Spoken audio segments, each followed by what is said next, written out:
Hello बच्चों, let's see this question.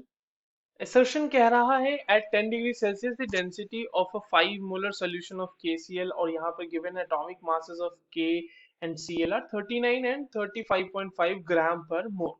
The solution is cooled to 21 degree minus 21 degree Celsius. The molality of solution will remain unchanged.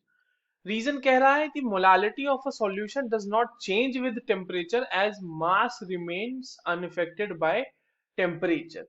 In the light of above statements, choose the correct answer from the above given from the options given below.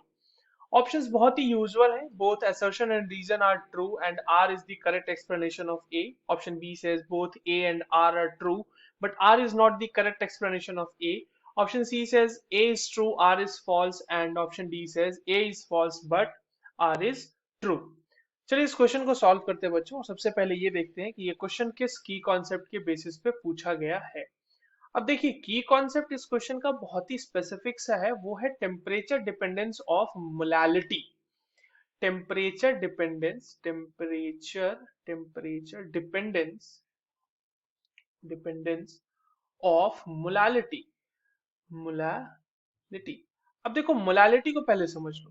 Molality कैसे define किया जाता है? Molality is basically the number of moles of solute dissolved पर KG of solvent. ठीक है.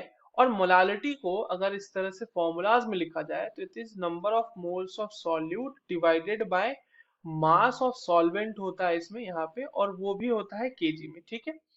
तो अब एक बात समझिएगा कि जो टेम्परेचर है, क्योंकि टेम्परेचर से मास अनइफेक्टेड होता है और नंबर ऑफ मोल्स तो बिल्कुल भी इफेक्टेड नहीं होते टेम्परेचर से.